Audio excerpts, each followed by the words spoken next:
What's the purpose of chemical, biological, radiological, and nuclear training? Well, basically, national defense. For military units, CBRN training, it is crucial because it's needed to defend against chemical and biological weapons attacks and even weapons of mass destruction. Second, you need it for public safety. You know, um, you do have civilian responders, but your military has to defend, its citizens, and obviously, the United States military, we defend it and protect against all enemies, foreign and domestic. But in terms of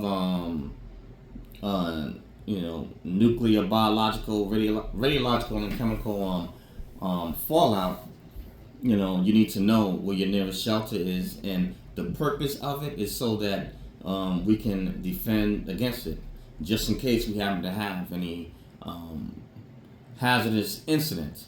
And especially in a country like the United States, you don't want a fallout like that with the mass that we have. We have about 339 million to about 350 million people. So, can you imagine?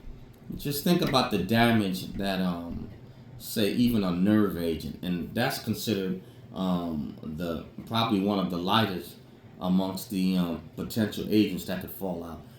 If you go into like something that's going to deal with radiation, you're talking about people's skin melting off, like a caramel, what I'm saying, off a candy apple, Yeah, I know that sounds kind of crazy, but that's real talk. But something as simple as a nerve agent, what happens if you have millions of people on the freeway driving and they come in contact with a nerve agent that has been dropped through the air, and it continually spreads without any deconning? Well, you have all types of chaos, and accidents would occur like crazy because people will have lost control of their motor skills. I said briefly in the last short that some of the dangers or the fallout of a nerve agent, what it includes is losing control of the body's motor functions. And like I said, that includes eye twitching, can't control the body's reflexes. Um, Anything from nausea, vomiting, defecation, and it goes on and on. But this is something that I think the American public needs to be somewhat aware of.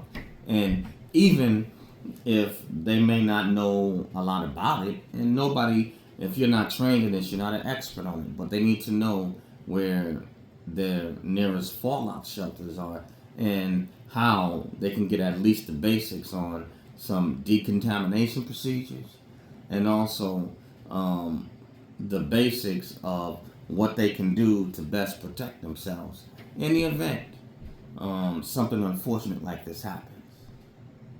Yeah, dig that, guys.